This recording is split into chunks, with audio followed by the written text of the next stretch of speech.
Good evening, everybody. Today is what? January 6th, 2021.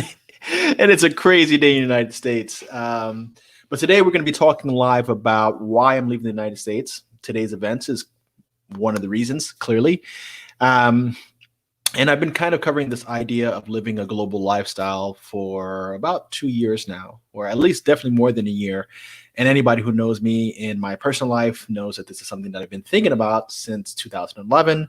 And finally, this year, we are going to be making at least a partial move out of the United States, probably come around August, September. My family is going to be relocating to Colombia, and I'm going to be living half of the year in Colombia and then half of the year in the States or anywhere else in the world. Actually, I have to live half of the year in the States because of my partner. They recently received residency here in the United States, and they have to maintain, I guess, primary residence in the United States until she clears residency or citizenship.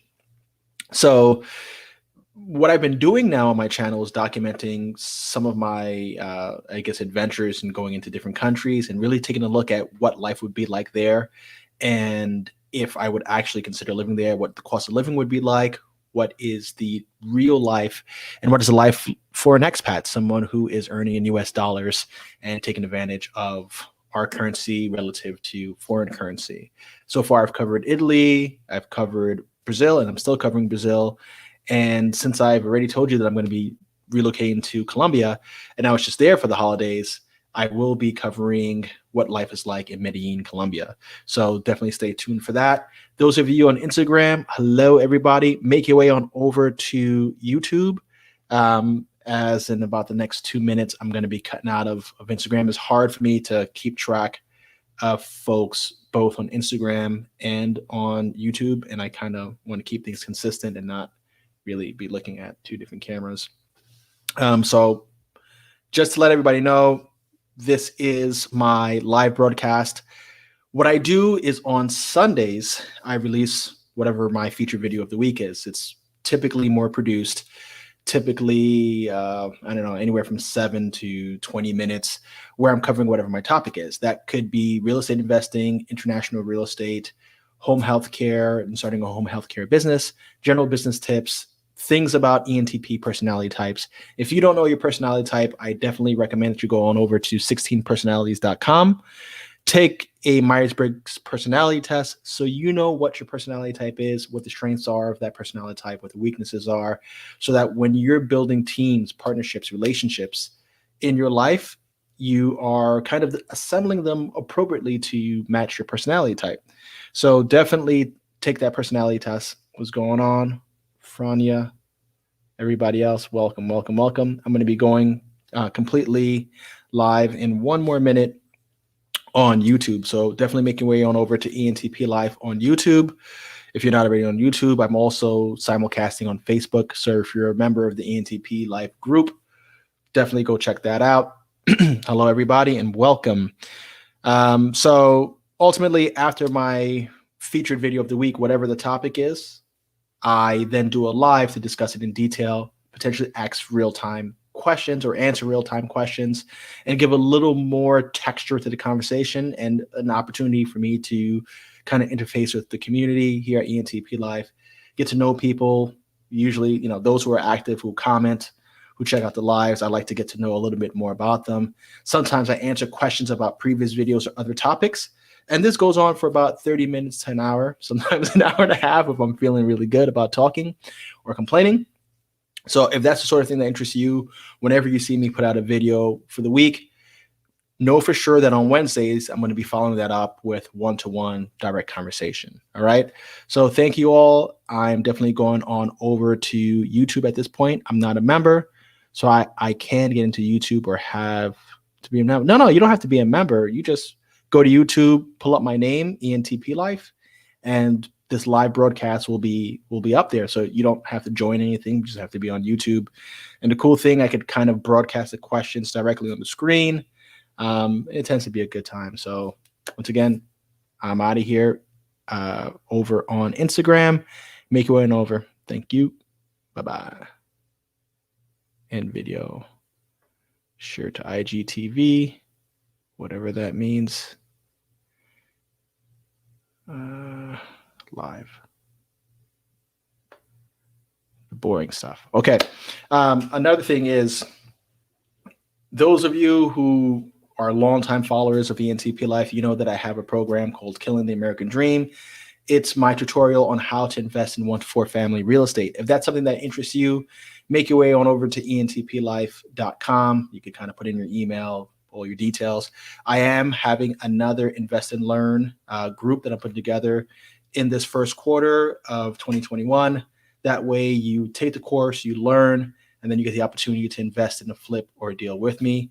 I actually have some new footage of properties that I just renovated with my first Invest and Learn group.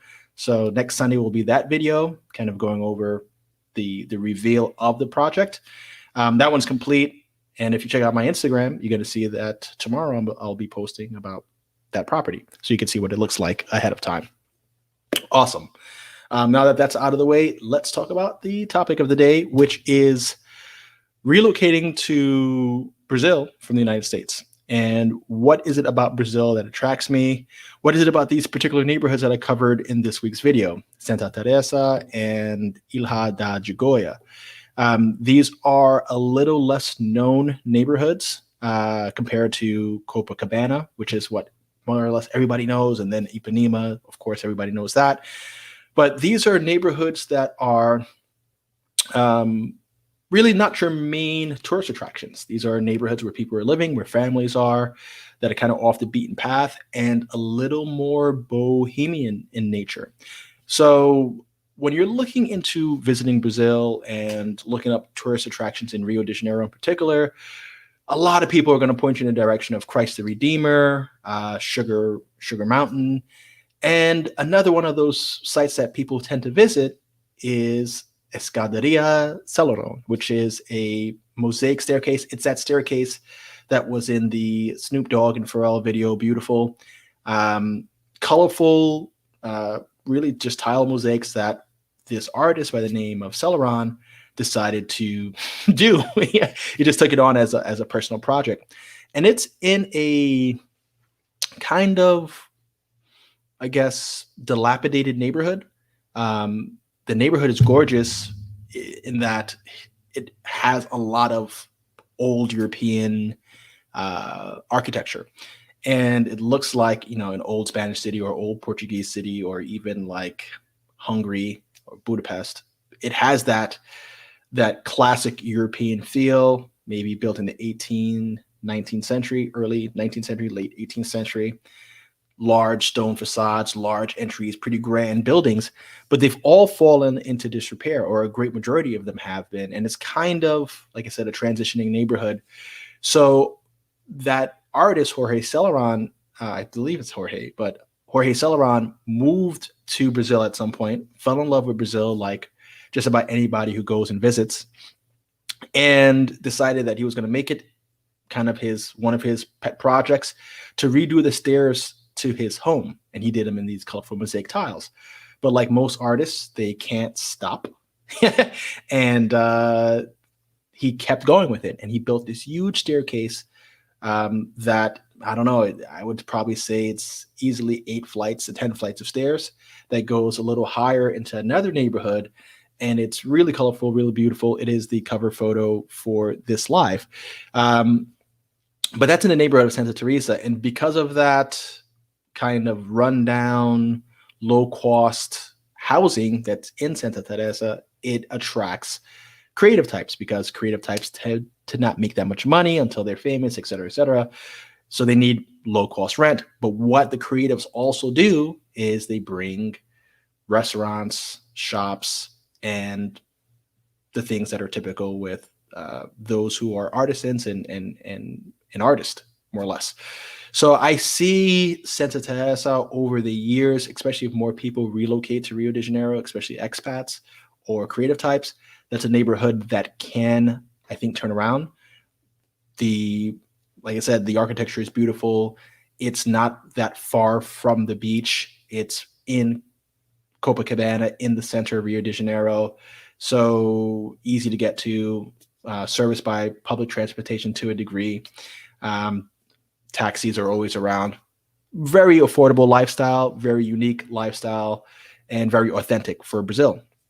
The other neighborhood that I toured in the video was Ilha da Digoia, which is in Barra da Tijuca proper. Now, if you remember the first video that I covered in Rio, or a previous video that I covered in Rio at least, I mentioned that there are 4 neighborhoods that most people who are relocating from the United States should consider, or the UK, or any kind of, I don't know, dollarized nation, or kind of leading nation should move to if you're considering South America. And what I said was that most people kind of lean towards Copacabana, Ipanema, LeBlanc, and then I mentioned Barra da Tijuca. Another neighborhood that a lot of people do consider, which is just north and east of Copacabana, is Botafogo or Botafogo, something like that. I could look it up and tell you, but it begins with a B. And it's also kind of like Santa Teresa or Barra da Tijuca in the sense that it's still near the coast. It's still near the Copacabana region, but it's not that tourist zone. So there, it offers some value and some authenticity compared to the tourist zone. Imagine being in like Orlando and living in Disney, or in New York City and living by Times Square. It's not really representational of the city or the culture to be in that, like the main tourist spot, or South Beach, for instance, compared to all of Miami. So those are neighborhoods that are featured, but I didn't mention these 2 neighborhoods. And even in the discussion about Barra da Tijuca, I did not mention like the details of the islands that are right between the barrier portion of Barra da Tijuca and the nature preserve. So there's this community of what I would consider, I don't know, hippies, I guess, that settled these mangrove islands that exist between the nature preserve and this lagoon. And they've built it up to be a community that's known as Ilha Da Digoia. And it's kind of like Venice meets Rio de Janeiro in a way. You could get around only by boat. There's no bridge. It's not connected to the mainland. And there's these little water taxis that shuttle you around. And on the islands themselves, there are shops, stores, little cafes and bakeries and that sort of thing. And right outside of the island is a mall. So, and then a train station. So you're not really too far from real life and civilization, but it kind of feels like you're hidden away and tucked away.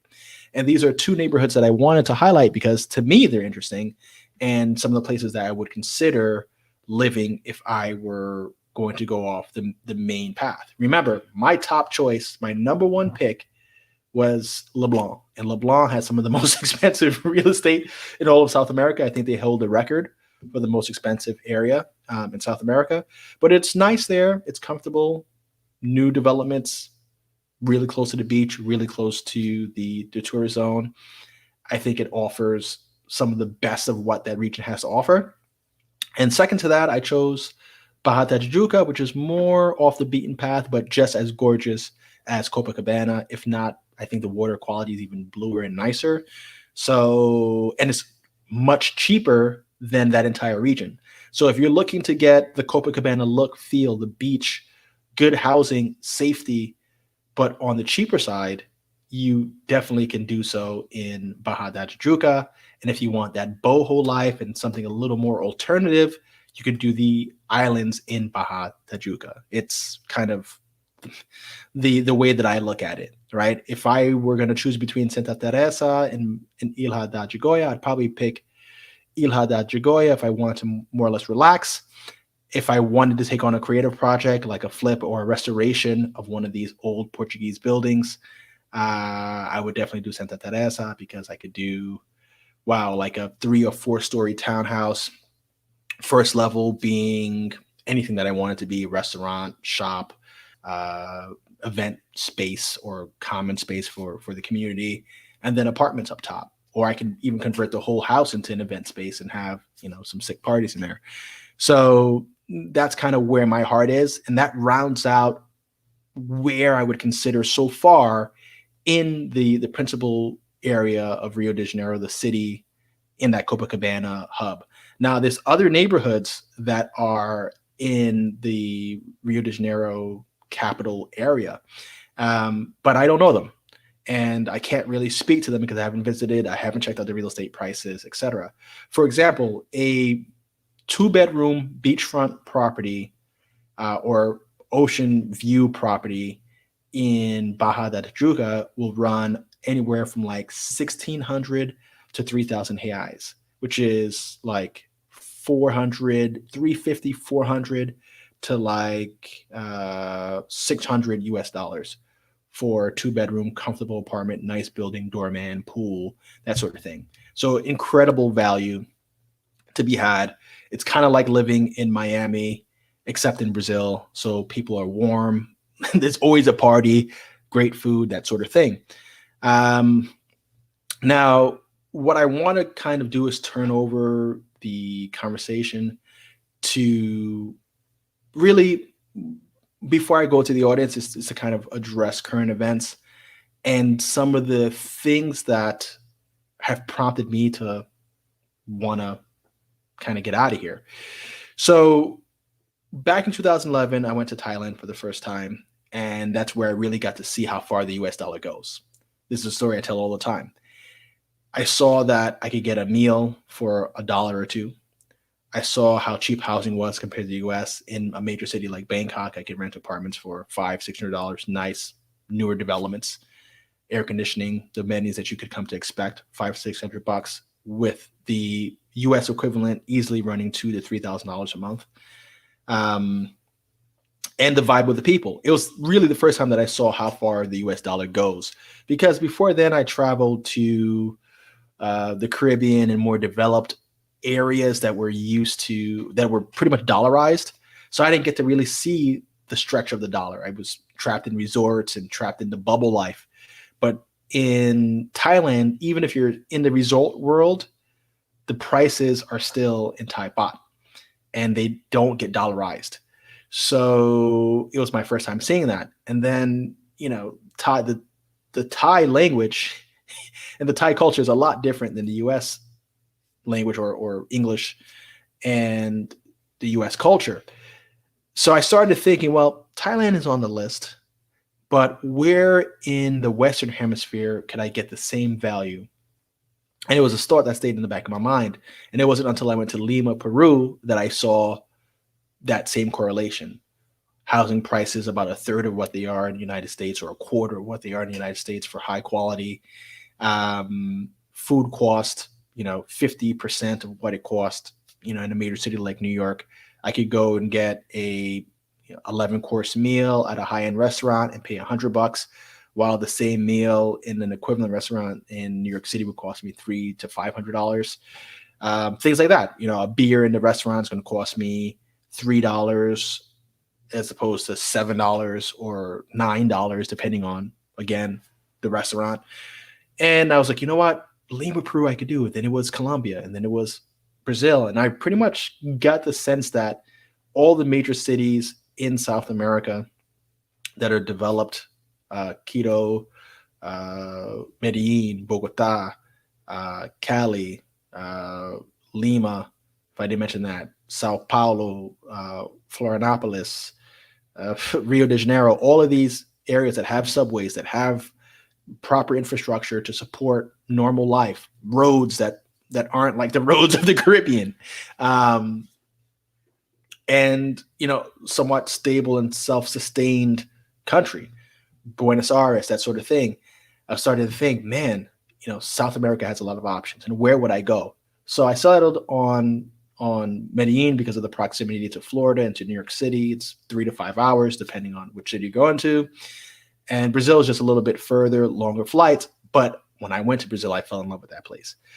Now, aside from the cost of living being an attractive thing, where I'm living at a quarter of what it cost me to live in Florida, and even less than what it costs to live an equivalent lifestyle in New York, aside from the savings and the quality of life and the charm of the people and the warmth of the people, was also a break from some of the American traditions that I don't really fancy. I I don't like the fact that the majority of Americans only know America and they don't really have a good sense of how people live in other countries. And we almost are like isolated in a bubble that's unrealistic. It's a little fake. And I don't think that's really good for personal development. It could stifle your ability to empathize. It could make you kind of anti people or strangers or people who are different. We also have a country that's foundation was systematic oppression and race oppression, not only for people who were black like me, but for my, this is another conversation, but I'm brown, but for the natives, for the first wave of white immigrants, you talk the Italians, the Irish who got abused, to the Chinese who got abused, to the Japanese that were put in concentration. There's this history of, unjust or unfair treatment based on physical appearance that still lingers to today. It's a lot better than it was, 50, 60 years ago. But 50, 60 years ago, there were some toilets that I couldn't take a crap in, which is absurd. And that's there's still people in leadership in our country that lived in a time where that was considered okay and morally correct to a large population. So those sort of things kind of make me say, I don't know if I want my kids to live here and grow up conditioned in that way. I know when I grew up here, I developed some biases or prejudices within my racial community and towards people outside of my community. This country can breed that. And although racism exists for someone everywhere in every country, whether it's a religious group or like a religious minority or an ethnic minority or something along those lines, it isn't as well defined and as pervasive in our everyday culture. And it just feels different. You get a lot of people who kind of feel like outsiders in the United States, whether it's homosexuals, whether it's religious minorities, whether it's racial minorities.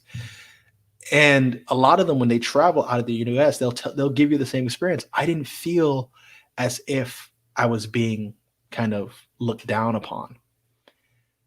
Or they travel and they're paranoid and feel that everybody's looking down upon them because that's how, they've been conditioned in the States. So when you see things like today where the media coverage is different for different types of protesters, even though the behavior is more extreme, when you see what sort of inequality rhetoric and that sort of thing is kind of practiced here, and when it's practiced, what it actually brings to the surface, it's just things that I don't support. What I love about the country is it's convenient. It has plenty of resources, especially when you're trying to buy things, goods. There's no shortage of that. Spices. You could pretty much buy anything you want in the United States. So for commerce, it's great. For making money, it is great. For the system itself works really well. Our tax collection system is pretty awesome. Our highway and road system, our communication systems, a lot of the things in the United States work very well in comparison to other countries and for a large portion of the country. But the inequalities that I see here and the way people are socialized here, I don't necessarily agree with. The way we're educated here, I don't necessarily support in all aspects. And now that I have children, I don't want them to grow up with the same indoctrination that I was exposed to, that I had to navigate and unlearn by interacting with more people, by really taking a look at the mirror and saying, well, I'm not defined by what other people think of me. I'm defined by my actions, my experiences, not some external list or some external ideology.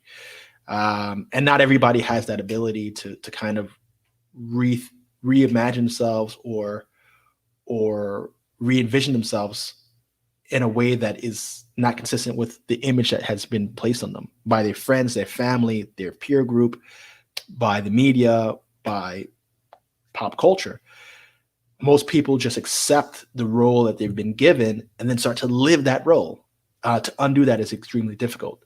So I want to kind of consistently rotate my family through different societies so that they don't get painted with one social thinking. I want them to be as holistic as possible and create the identity that they feel is best for them, not the identity that's kind of pushed on them. So that's my reasons for leaving the United States. Brazil is awesome, diverse. It has its poverty issues. It has some racial issues. It has inequality. It has political corruption. It has those things, but it also has warmth. It also has a focus on family and friends. It also, the people definitely focus on happiness more than they are driven by material gain and success. There's a positive, an overall positive vibe, and seems to be more nurturing. And I think that's typical of like Western European culture, not including England, but the Latin-based, I guess, Roman Empire expansion sort of countries. And yeah, most of the Western European countries kind of have the same vibe. Live your life to the fullest, enjoy it, work so that you can live, not just work yourself to the bone. And in South America has been kind of colonized by the Western Europeans, whether it's Aruba colonized by the Dutch, same thing with Guyana, depending on what era, the Caribbean and South America by the Spanish and Portuguese. They tend to have the same attitude: high value to family, high value to enjoying life. And when you're someone who grows up in America who's been taught to value success, images of success, icons of success, house, car, material gain, that really, none of these things that have zero value. When you've kind of felt like you've been missing something and you go to one of these countries, you get reminded, and it's quite clear what you've been missing. You've been neglecting yourself by overworking yourself, setting yourself to some weird standard that's not really even your standard. And when you start to get embraced and loved by other people, and you start to say, wow, man, this is kind of a good way. And especially if you've been kind of groomed in the United States and you have the same work ethic, the go, go, go, like a big city person, the go, go, go mentality, you'll excel in whatever region you're in. And that stays with you. But now you're surrounded by people who seem to just care more. And that's really my reasons. So at this point, what I want to do is kind of go over the comments, start addressing some questions. Now that I've given you my tidbit as to why I'm leaving, and why Brazil, or why South America, or why Colombia. Now that you have some of that insight and the thinking and what prompts me, want to turn it over to your questions and comments. Good vibes. That's my partner. Hi, Carl. Have you explored Africa? I think Rwanda has a great real estate opportunity, and it's a very beautiful country. I kind of get embarrassed when I say this, but I've never visited an African country yet. And I think that's part of how I've been socialized. So I do have it on my agenda to start visiting Africa and the African countries. Not that Africa is one country, but I want to visit plenty of the regions. I always hear people from Africa who have African heritage or who have visited say positive things about Africa. Especially, it seems that Africa is it's a developing nation, kind of getting caught up. There's a lot of investment going on there, a lot of repositioning of the Chinese as well, which is funny to see that that rising power is taking advantage of helping and developing infrastructure that they could kind of develop. It's a great economic play. But I would definitely like to check it out. J Miz, how the ladies. I think you know the answer to that. Brazil is known for attractive women. And I think there's a few reasons for that. Brazilians, especially in like the coastal regions, like any coastal warm city, people are outside, people are wearing less clothing. There's importance to look good, right? When you're in a beach town, you can't be, visually unattractive because you're too heavy or too thin or whatever. So I think that helps, but you also have a diverse mixing of people. So you have people who have these physical features that you don't tend to see mashed up as much. I've always been someone who's always found ethnically diverse people to be more attractive, because you'll have changes in skin tone, freckles, eye color, hair texture changes, eye shape changes, lips full, like certain characteristics that you don't see in like a refined ethnic group mixing, and it tends to create what I think is more beautiful and probably what will be better overall genetics because of increased genetic diversity through that genetic exchange.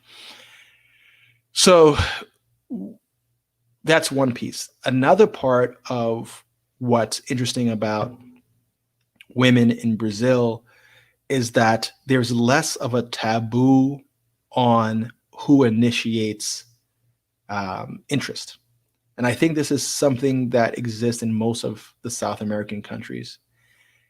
Women have a little more outwardly expression of interest in sexuality than when compared to the United States or Germans or the UK. They're a little more open and out to say, I'm interested. It doesn't necessarily mean that they're just down to get down. But if they are interested, you might get a longer look. They might initiate conversation with you and engage you and make it quite clear that there is some level of interest, rather than just waiting for you to come along and sweep them off their feet. So if you combine this and like most, I would say, South American women, there tends to be still like this culture of needing to kind of look good for the man, serve the man in a way. They're still very misogynistic cultures. So there's some benefits to that, I think, as a man. But the women tend to look good. They tend to take care of themselves. And they're also more open. So if you are looking for love, I think Brazil could be a good place. Because if you speak the language, you embrace the culture, and you try to get to know people will let you get to know them. And there's more, I don't know, they're just cooler than American women. And no offense to the American women who are watching, they're just more friendly. And the men are friendly too. It goes both ways. But that I'm sure there's women who are thinking the same thing. What about Brazilian men? Brazilian men, I think, are attractive as well. It's the same thing. They're mixed. They take care of themselves. They're physical. That's, if you don't have much money, you definitely need to look good. So, what's going to make you an attractive partner? The only thing is that since there is such a high standard to the women, like the average woman is pretty attractive, they're not going to be so wowed by looks. And there's also a large volume of women that they have their options. So You might have men who are less committed, and Brazilian men who are watching, you could agree or disagree. Tell me what you think. But I feel like the men kind of have a little more leeway and a little more play, and because of that, there may be some difficulty in forming your typical American-like relationship. I think there's more promise for a man finding love, the type of love that we're used to in the United States, partnering up, pairing up with somebody. I think an American man has a better chance of finding that in Brazil than an American woman does, because she's gotta compete with a Brazilian woman, and you better be ready.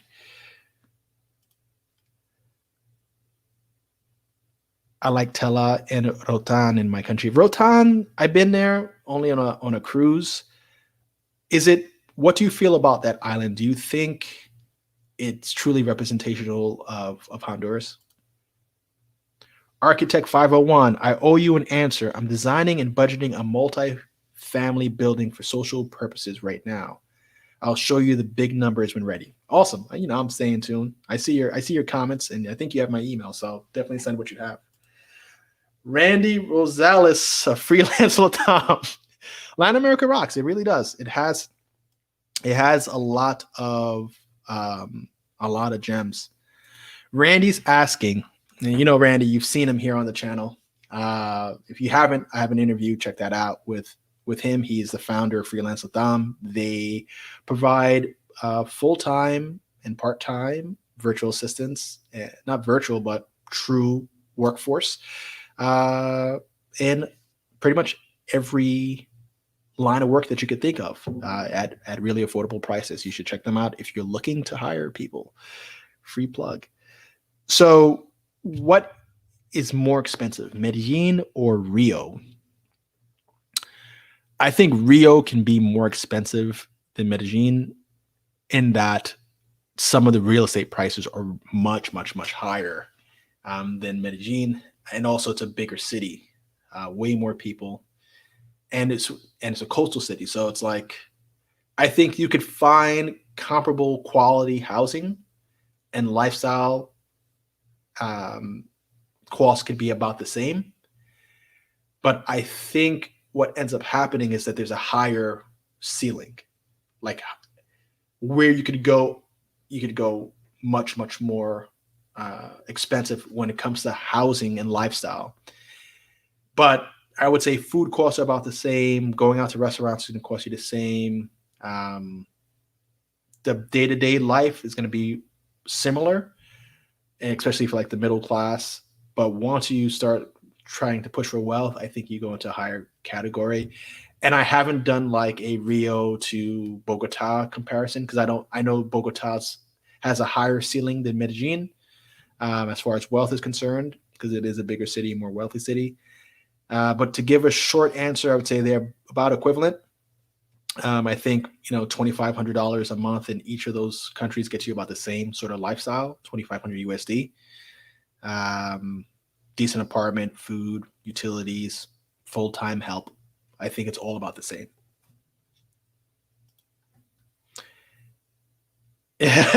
Christopher Wright, my twin cousin. So you got to send me a picture of yourself to confirm that. A beer in Honduras is $12 for a 6-pack in a restaurant. Okay, so $12. So in a restaurant, six is $2 a beer. So if I'm in Colombia at a restaurant, a beer is going to cost me about $2 to $3 per beer, depending on the quality of the restaurant. So I think you need to compare those things. But if I were to buy a beer or a 6-pack at the supermarket, a 6-pack of Colombian beer will cost me $3.60, because it'll be about 50 to 60 cents per beer. Christopher Wright, I completely agree. However, I found that injustice cannot be ran from in the world. Like you said, it has many. Oh yeah, injustice is going to be apparent. Yeah, I have one and one on the way. Hola, hermano. Que bom te ver. Oi também. That says, hello, brother. How nice to see you. Nice to see you as well. Trujillo is beautiful for nature point of view, but it has too much infrastructure. Not too much infrastructure. Gotcha. Okay, Valeria. I love it. Whenever I see her name, man, it cracks me up. Welcome and welcome back. Thoughts on safety for single U.S. women moving to Colombia, Brazil, Peru. Totally a different topic, not to belabor it, but isn't there a colorism, racism issue in those areas of South America too? Okay. I'm going to keep talking about this because people keep bringing it up. So, safety. First question. I think safety in South America, it's going to be like safety in the United States. If you are in an impoverished town or you are in an area that's affluent and there are and impoverished people have access to that affluent neighborhood, you will be at greater risk of petty crime, robbery, that sort of thing. So here's an example, right? Being from New York City, you have still some rough parts of New York City. Not as rough as it used to be, but there's still some rough parts. And there are still a lot of low-income people who live relatively close to high-income people. For example, East Harlem projects and the Upper East Side of Manhattan.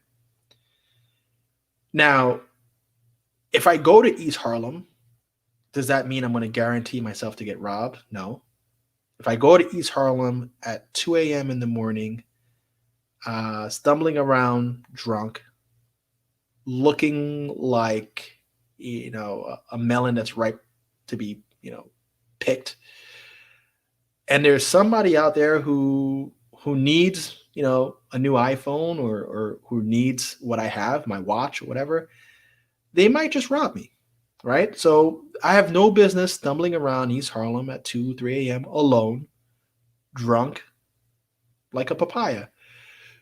Now, if I'm in the Upper East Side at 2, 3 a.m., less likely to get robbed, but somebody from the hood could rob me there.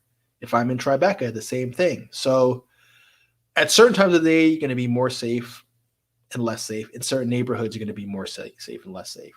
The best thing that you could do is not flaunt your belongings in front of people who, by robbing you, cover a month's salary. 5 minutes to cover a month's salary is a pretty tempting proposition for most people. So, that's something to think about. Imagine you could rob somebody for a cell phone. Let's just say you're making $10,000 a month, and a 5-minute shakedown yields you $10,000.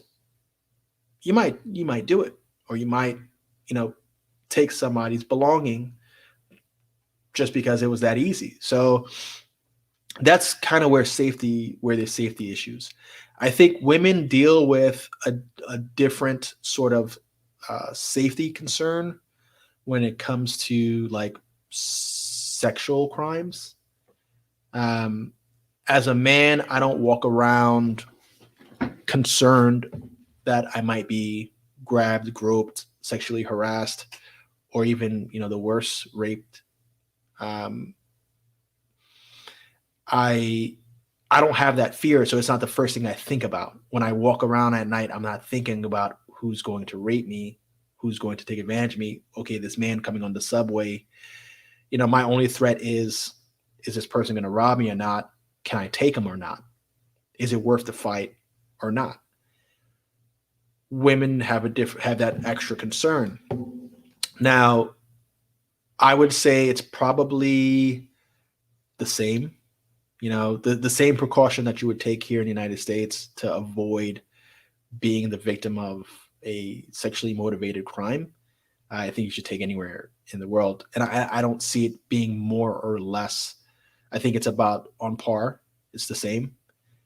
Just if you're an expat and you have money, you're going to be isolated from those things. If you were low income or middle class by their standards, you may be in an environment where you have higher and higher probability of being robbed just because of where you live. But as an expat, I really don't think you're going to have issues.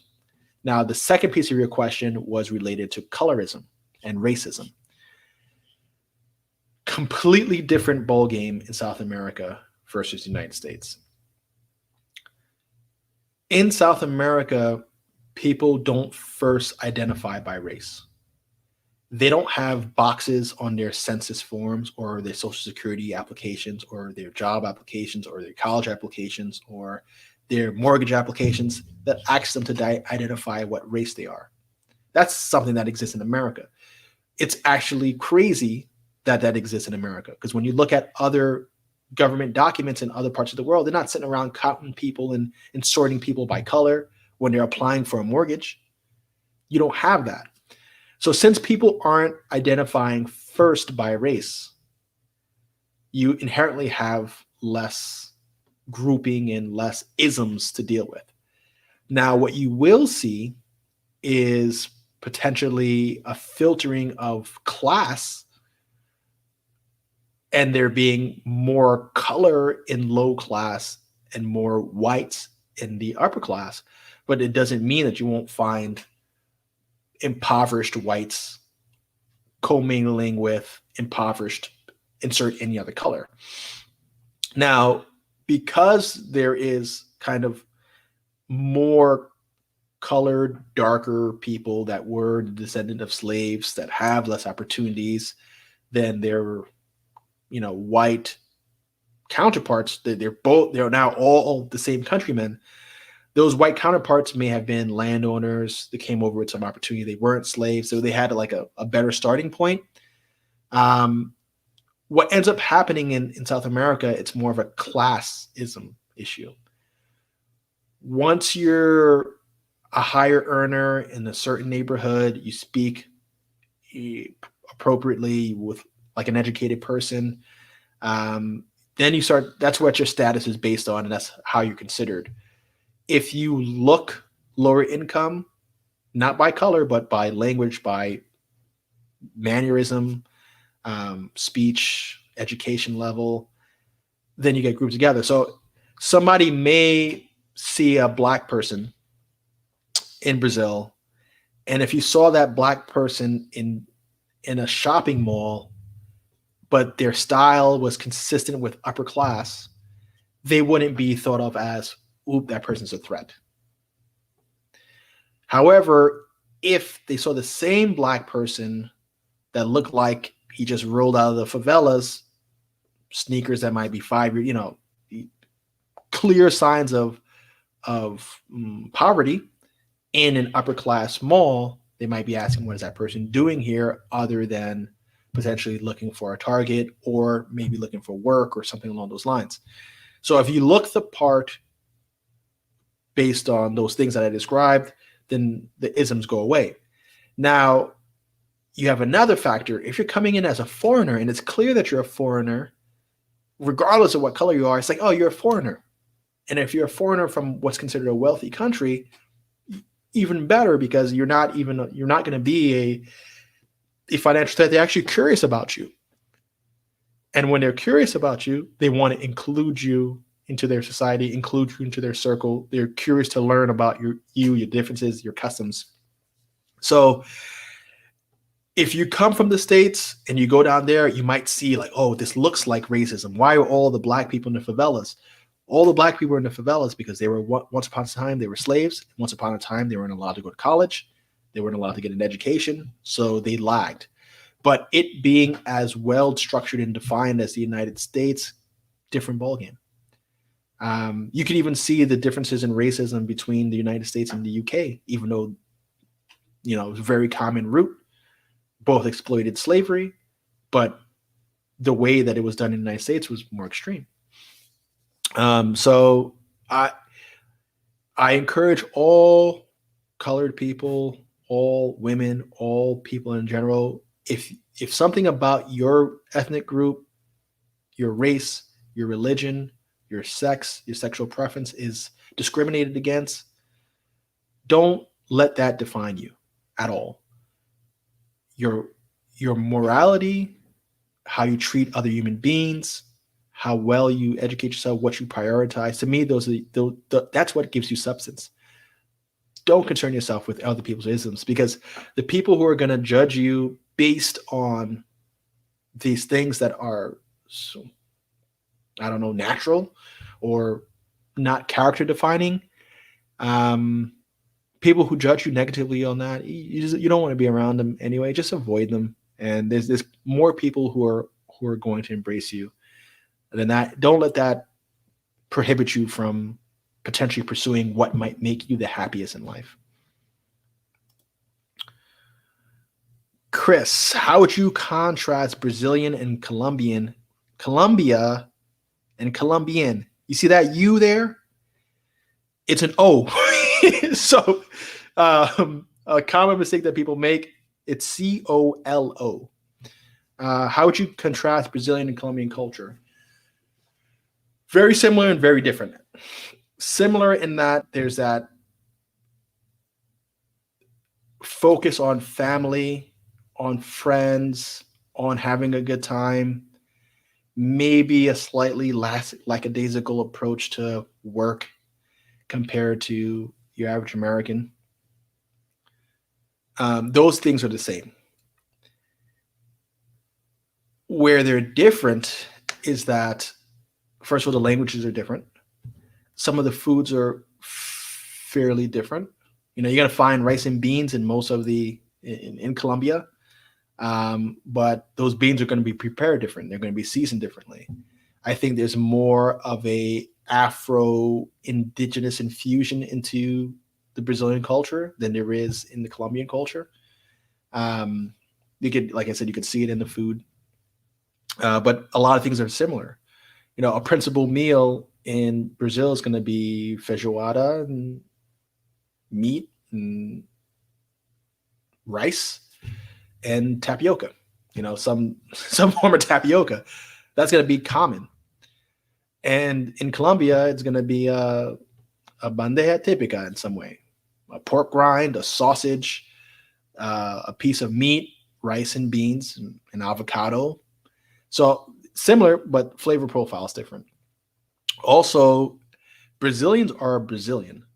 They have their own music, right? They're going to be listening to samba. They're going to be listening to bossa nova. They're going to be listening to funky, traditional Portuguese songs, and a mix of all of that.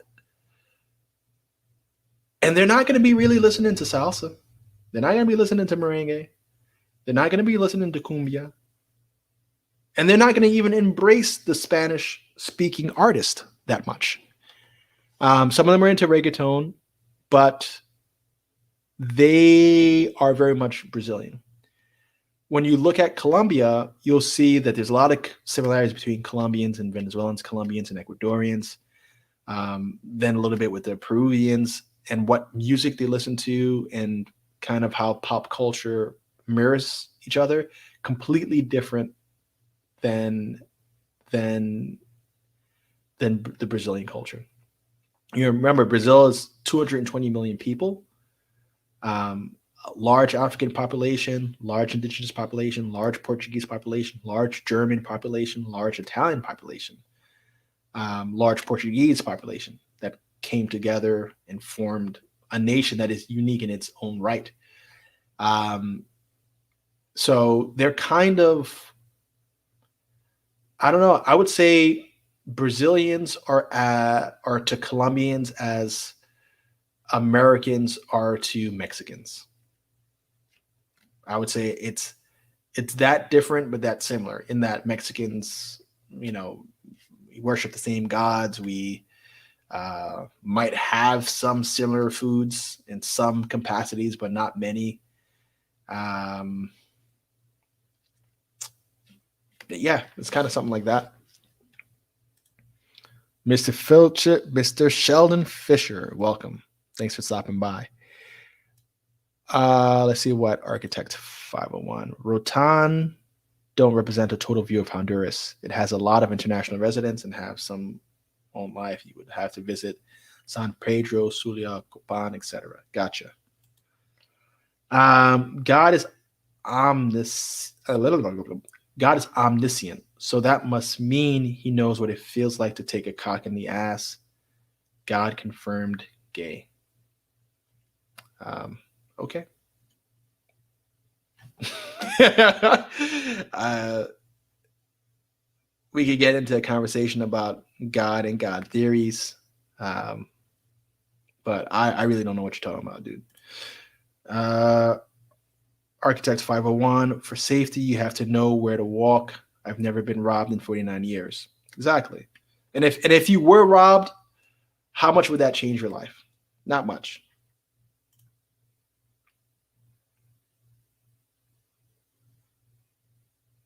Yeah. So, people are going to rob tourists, but it also depends on what kind of robbery. Like, you might get pickpocketed. That's like gentle robbery. All right, you lost your wallet, you lost your phone. Somebody sticking you up with a gun is a little more traumatic. A knife, a little more traumatic. Somebody just punching you in the head and going through your pockets with you out cold. I would say it's worse than getting robbed at gunpoint, because it's some physical violence there. So I don't know, man. You get robbed, you get robbed. To me, it's like paying a tax, right? You have it, you had to give it up for somebody else's benefit, whether you wanted to or not. So if I've been getting taxed the way I've been getting taxed in the United States, I've been getting robbed every year. So every year, every transaction. So I don't think about it that way. Sheldon Fisher, as a New Yorker, you learn early that that the streets got to eat and respect the jokes. As a male, if you get robbed and you aren't injured and still have your life, take the loss and keep it pushing. That's exactly how it is. It's exactly well put. You just pay the bill, and just say, all right, well, this is what it is. And like in Brazil, in Brazil, I kind of have like this saying, and I think in a lot of South America, you could, in some cases, befriend the robber. Like, all right, you're gonna rob me, whatever, dude. You want to grab some beers, yeah, right? And or like, hey, I was on my way to the bar. You could take this much. Leave me $20. As a matter of fact, you want to go get around with me? I don't give a shit, man. It's only money. And that might actually be accepted. It might you might actually get somebody that's like, yeah, all right, keep that 20, man. And enjoy. It's crazy like that. So, when people are robbing, it's typically out of need. So, I mean, if they're willing to go as far, if they got to that point where that's a means of earning, it's a profession or whatever the case may be, there's other issues going on there. You can't be too mad.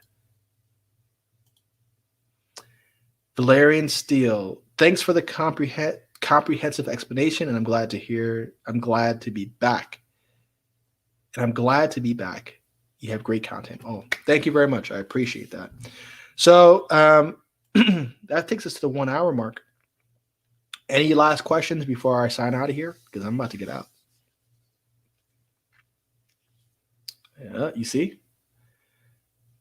I got the warning.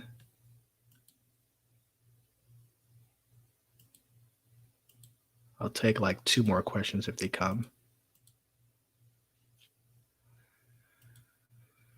Super Eagle 421. Have you been to Costa Rica? If so, how would you characterize that culture? I haven't visited Costa Rica yet. It's on my list. But I've heard good things about Costa Rica. I've heard that they are more environmentally conscious. I think like the majority of the country's energy is renewable. They look to preserve their nature. They tend to be more nature focused. If I'm correct, Costa Rica is on the Caribbean Sea and the Pacific Ocean, so it has the perks of both of those bodies of water. But that's all I really know. I've seen, like, for years, people like Costa Rica has been on the come up as far as a tourist destination, as far as a place to relocate and retire. I just haven't been there. What I like about the big South American countries Argentina, Brazil, Colombia, Peru, I guess. They're larger, so they're a little more capable to be self-sufficient. They have metal reserves, they have lumber, they have fresh water sources, they have coastal access. They have enough people to kind of maintain a society. Costa Rica seems like a smaller country. I don't know how self-sufficient they are. I don't know how much they have to import goods and materials. How much what kind of goods are they manufacturing on site within their country? Like Brazil has a very protectorate sort of economy where they highly tax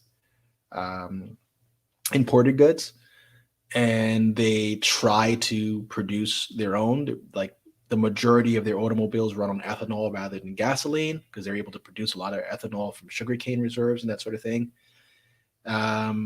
So they kind of stand on their own, and that's something that I like in a country. When you look at some of the Caribbean countries or the smaller Central American countries, if they don't have the ability to produce goods, they start to import, and then they get hit with the tariffs, the transportation fees.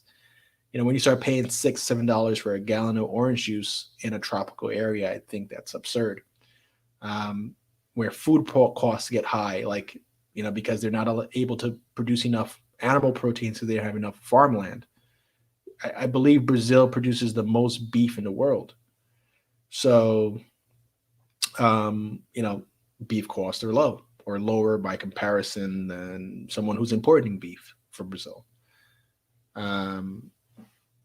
So I guess that answers that question. Oh, this was the question. I'm sorry. Oh Christ. That was a question that I was answering. Sorry. Randy's question, when will you move out? I'm thinking about August, September. That way the peanut's a little more firm. Yeah, August, September. Are you keeping your U.S. residency, and will you take measures to have your child born in the U.S.? So for now, I'm keeping my U.S. residency. I'm going to be pursuing residency and citizenship in other countries. And depending on the tax advantages of maybe giving up my citizenship, I have to get over two things. I have to get over the idea of my kids being Americans. And I have to get over the idea of giving up my citizenship because I want to be able to potentially run for president one day. Being an American, I guess that's like a romantic thought that some of us have, to run the country one day. But as soon as if I get over that idea of, F it, I don't necessarily want to be the president. And let's just say I have a major capital gains event where it might make more sense for me to renounce my citizenship to save money. Who knows? It might happen. But I would want my kids to be born here just so they have the option if they want to be educated here, travel here, live here. It's not going to be a whole circus to get residency or visas. But I'm not necessarily stuck to the country. I think I want to start generating income in other places other than the United States.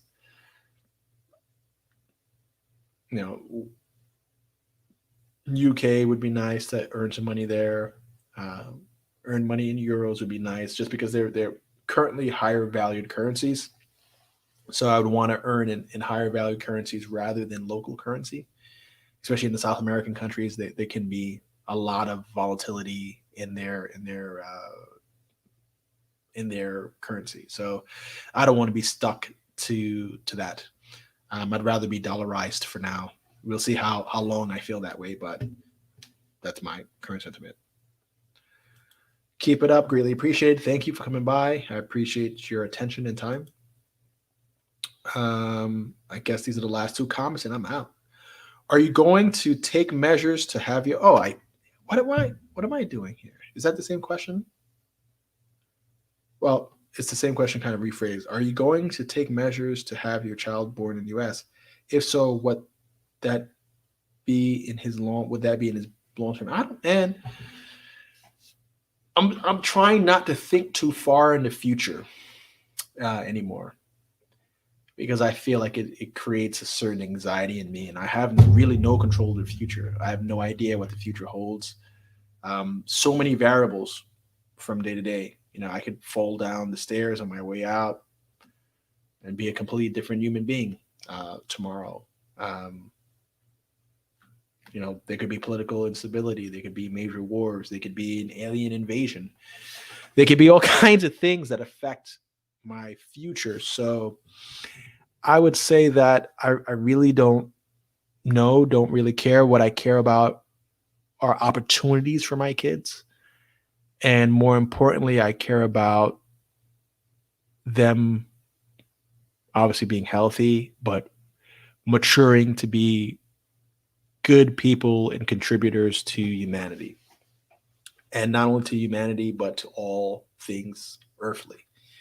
Um, that's my goal for my kids. So, citizenship, I don't see how that really plays a role into things. Um, a cool thing about US citizenship is kind of the ability to move through the world with less paperwork. But that's what I own. That's kind of the only thing I see. Social Security isn't like that sexy here. We don't have socialized medicine if you're a normal age middle class person. So there's no healthcare benefits really. There's no real income uh, guarantees. There's a lot of people who are earning minimum wage in the United States or who are under paid, and you know. So I don't know. I think we have a higher ceiling as to what we can earn and what's possible here. I think there's definitely for entrepreneurs is a great country, but my kids may grow up to be artists or social servants where money is not a thing for them. So I just want to expose them to as much as I can so they can learn as much as they can and develop into good human beings. Uh LOL, alien invasion. It's interesting. There are rumors that the US and Elon Musk have made contact with extraterrestrials. I only want to keep my citizenship because I have military benefits. Yeah, yeah, exactly. And your military benefits, especially if you're getting compensated, may fuel your retirement if you're retired or if you're already retired from the military and have a nice pension or payout or whatever they give you. You can live, and move around the world and get certain perks. You can start doing that now, So I understand that you want to give it up. There's maybe no reason for you. But as far as alien contacts, I think for sure there has to be outside intelligence and intelligence that functions in a way much different than ours. The probability of there not being other other human beings, or not human beings, but other beings of what we would consider intelligence or consciousness, for that not to exist in others, I think is a farce. I certainly think life exists outside of this planet or has existed in a similar capacity outside of this planet. I even think that part of the creation story or part of evolution may be influenced by the introduction of foreign um, life to a degree. And I am going to maybe in about 3 weeks or so. I'm probably going to be doing a whole week uh, dedication to my ayahuasca and DMT experience, because that really has changed my perspective, and it's been about a year since I've had that experience, and I feel that it's something to talk about, that I think is meaningful and maybe Some people who follow me may resonate with it or not. I don't care, but it's 1 year, 1 year being reborn from the vine. So I'm going to talk about that, and we might get into some alien talk and some tinfoil talk. But I really do think that that's a high possibility, and I think, yeah, we could talk about that because in my visions, there was kind of some interactions with Elon Musk and a sense of understanding there and understanding what he's trying to achieve. So yeah, I would love to talk about that later on. So when you see me the week that I'm talking about ayahuasca again, tune in. Okay, last one. I've learned about you through my favorite nurse B. Are you maintaining your nursing agency business? And of course, yeah, I'm not giving up anything, man. I'm maintaining all businesses that well, my real estate businesses are being retained, and my home healthcare agency business are going to be retained. And my goal is to scale that up and sell anyway. So I'm gonna continue to run that business. I am going to build out a call center in South America to support that business, and I'm looking to acquire and grow. So that's not changing. I'm still farming my money from the good old US of A. But as far as life, I would say about half of the year I'm going to be outside of the country for now. And then once I exit, then I may not be here at all, maybe a month out of the year, something like that. Once I have the financial exits that I'm looking for. All right, guys, thank you for joining me here at ENTP Life. If you're not already a subscriber, make sure that you subscribe. Also, don't forget to like this video. The more you like this video, the more you comment, interact. Share this video when it reposts as a video that stays on the channel. The more you do that, the more people are aware of the conversations that we're having here, the more that we're kind of building a community of like-minded people that you can travel with, invest with, learn from, and have a good life with. All right, so thanks again. Have a good night. Stay out of trouble. Be well.